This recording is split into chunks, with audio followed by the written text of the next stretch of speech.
আজকের ভোরের পথিক শুভাশিস রায়ের শেষ যাত্রা শ্রদ্ধায় সিক্ত জঙ্গিপুর।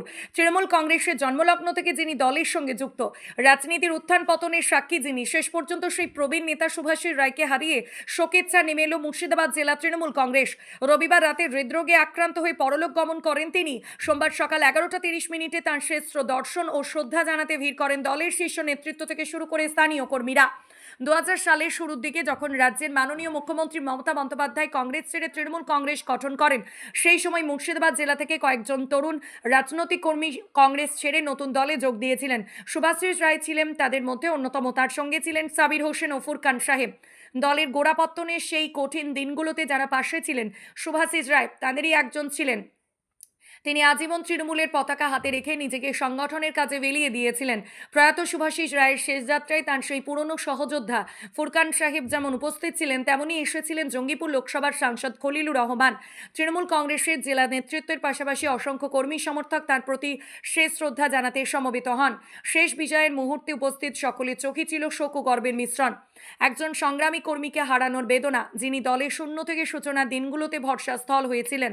তৃণমূল কংগ্রেসের পক্ষ থেকে প্রয়াত নেতার আত্মার শান্তি কামনা করা হয়েছে এবং তার শোক সন্তপ্ত পরিবারের প্রতি সমবেদনা জানানো হয়েছে। দাদার প্রয়াণে আমরা খুব শোকাহত। উনি শুধু রাজনীতির দিক নয়, উনি সামাজিক দিক থেকেও তিনি অনেক এগিয়ে থাকতেন এবং মানুষের খোঁজ রাখা, অসহায় দরিদ্রের পাশে যাওয়া, মানুষকে কোনো কাজের জন্য ইন্সপিরেশন করা, এনাকে আমরা দেখেছি। আমরা অনেক রকমভাবে উৎসাহিত করেছেন, পরামর্শ দিয়েছেন। আজকে ওনাকে আমরা মিস করছি।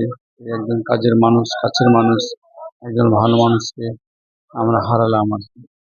ওনার আত্মার শান্তি কামনা করে আমরা প্রার্থনা করছি এবং আমরা বলতে পারি যে তৃণমূল কংগ্রেসের যে আমাদের মুর্শিদাবাদ জেলায় যে 4-5 জন ফাউন্ডার হিসেবে ছিলেন, ফুরকান দা, সাগির দা এবং শুভাশিস দা। কাজে ইতিপূর্বে আমরা সাগির দাকে হারিয়েছি, আজকে আমাদের শুভাশিস দা নিউজ আমাদের কাছ থেকে বেরিয়ে এখন থাকলেন, ফুরকান দা আছে। আমরা ওনার দেখানো পথকে পাথেয় করে আমরা যে রাজনীতির যে কাজ, মানুষের যে কাজ, সেই কথা আমারও সেই কথাই আর কি, যে তিনার দেখানো যে পথ আর কি, সে পথকে আমরা পাথেয় করে আমরা চলব। জেলায় শুধু তৃণমূল কংগ্রেস নয়, কংগ্রেসের একজন যোদ্ধা ছিলেন।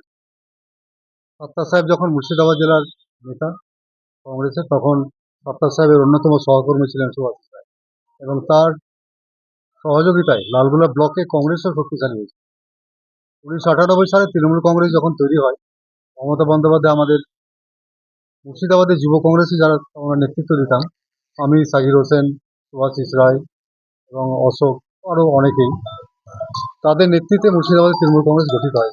শুভাশিস রায় নেতৃত্বের মধ্যে অন্যতম এবং তার নেতৃত্বে মুর্শিদাবাদে এবং বিশেষ করে লালগোলা ব্লকে তৃণমূল কংগ্রেসের যে ভিত্তি স্থাপন, এটা ক্রমশ শক্তি পায় এবং বর্তমানে একটা দল তো একটা মহিরু রূপ ধারণ করেছে, আপনারা সকলেই বুঝতে পারছেন। কাজে তার অকাল প্রয়াণে আমরা অত্যন্ত মর্মাহত এবং তার যে কার্যকলাপ, তার যে অ্যাক্টিভিটিস, তার যে সামাজিক কাজ, তার রাজনৈতিক কাজ, বিভিন্ন প্রক্রিয়ার মধ্যে যেভাবে থাকতেন তিনি, তার অভাবটা আমরা বুঝতে পারবো এবং লালগোলাবাসী, মুর্শিদাবাদবাসী সেটা বুঝতে পারবে। তাই তার অকাল প্রয়াণে আমরা একজন আমাদের সহযোদ্ধাকে হারালাম। বিশেষ করে আমার অত্যন্ত প্রিয়, আমরা সবসময় একসঙ্গে থাকতাম। প্রতি বছর দিদি আমাদের ডাকতেন, পুজোর সময় আমাদের ইনভাইট করতেন, শুভাশিস ফুরকান আসবে, আমরা যেতাম। সাকিব সাহেব আগে আমাদের প্রয়াত হয়েছে, আজকে তা আমাদের মধ্যে নেই। তার আত্মার শান্তি আমরা কামনা করছি। তার পরিবারের সমস্ত মানুষ যারা আছেন, তার 2 পুত্র, তার পুত্রবধূ এবং তার স্ত্রী, তাদের আমি তাদের সহযোগিতা আমরা দেবো সবসময় পাশে। আর শুভাশিস রায়ের যে অভাব, সেটা আমরা অবশ্যই বুঝতে হবে তৃণমূল কংগ্রেসের নেতৃবৃন্দ। তার অভাবে তৃণমূল কংগ্রেস একজন যোদ্ধাকে হারালেন এবং অপরিণত ক্ষতি হল। আমরা তার সাহচর্য যেভাবে পেয়েছিলাম, হয়তো আর আমরা ভুল করতে পারি। আমি শেখ মোহাম্মদ ফুরকান, আমি মুর্শিদাবাদ জঙ্গিপুর সাংগঠনিক জেলা তৃণমূল কংগ্রেস সভাপতি। শুভাশিস রায়ও আমাদের সভাপতি ছিলেন